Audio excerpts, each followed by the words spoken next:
Hey guys, happy Sunday. So I'm laying here on my porch trying to get some tan and some color, and I have some sunscreen on, but doesn't matter, I'm gonna fry. Just wanted to give you a little update on how things are going since I'm back in the gym, and things are going really well. Still on OPTAVIA and haven't had any issues with that. I know some of you were asking, because I'm doing the lifting again, but I'm not doing the heavy lifting right now since, I don't want to push it too hard, recovering from that injury. So I am lifting. I'm doing lighter weight, higher repetition right now, and really enjoying that as a switch up, something different. My body's not used to that, so it's going really well. Took off a little over 2 pounds this week, so I'm happy about that as well. Mother's Day was great, stayed on plan. This weekend also, it's just that easy. It's just sticking to the plan and watching the results happen. I mean, that's all we can do. So while I have you, I will just answer and address some questions that I've been getting during the last couple of weeks. One of them was, what motivates me to stay on plan and to stay focused? Some of you are struggling with that. So really, in truth, the only thing that keeps me motivated is myself, because when I first started this journey, one of the things in mind was that I was tired of going up and down on the scale all the time. Every spring would come, and after a long winter of not taking care of myself, nothing fit, the dreaded, finding a bathing suit, like all of that stuff, I was just honestly sick and tired of it. And so that I keep close to my heart.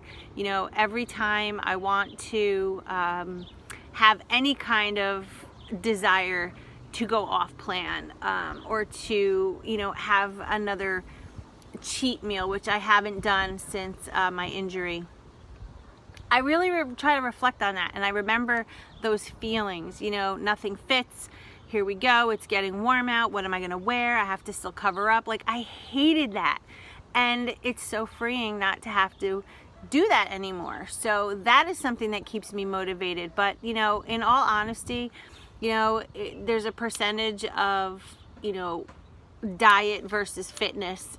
They say it's 90% diet, 10% fitness. But if you really pull apart the whole, trying to get healthy and lose some weight, if you try to pull that all apart, what you'll find in most people, we can all follow a diet.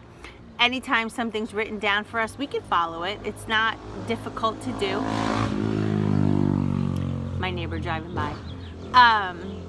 But what we do struggle with is the mentality part, the emotional part. So many of us are tied emotionally to food, and that is not good. So if we can get our mind and our thoughts in focus, and that we are not dependent upon food to soothe emotions and things like that, to satisfy ourselves when we're bored, if we're sad, things, most of us have an attachment to food to help soothe and give us that good feeling. If we can break that attachment, that emotional attachment, you will see such a change in yourself, pretty much in all aspects of your life. Food won't rule your world. The roller coaster, that up and down feeling of being really good for a week and then destroying it on the weekend, that's all gone. There's no reason emotionally, mentally, that you can't get over that. It's just in the mind, because like if there's a smoker out there who decides to quit smoking, until they really release that emotional attachment to the cigarette, to the smoking, to the ritual, they're never going to succeed. And it's like us, food addicts, we have to break the ritual. If you're a nighttime eater, break the ritual. If you are an eater, when you're sad, find something else to do. Break the ritual. I think that's going to be like my new phrase, because I see it more and more and more. People have those rituals, they go all day, they don't eat. At night, they sit down and watch TV, and what happens? They decide to eat. It's a ritual. It becomes a habit. So take those rituals and turn them into a better ritual. Read a book, do your hair, shop online, find something to do to replace that emotional attachment or that ritual that you have with food and watch your world change. I think that I'm gonna leave it at that, because I mean, that's pretty much it in a nutshell. That's what keeps me motivated. That's what keeps me going. Just changing your habits, learning new ones, staying healthy, and making those decisions. Do you want to add, candy to your day? Do you want to add, that 6-inch hero from the hoagie shop and a bag of chips? No, you don't want that. That's not going to do your body any good. That is not healthy fueling. So break those rituals. Stock your house with healthy, smart food, and eat to fuel your body and nothing else. With that, I leave you. Stay focused, and I'll see you in my next video. I'm gonna go work on my tan now. Have a great day, guys.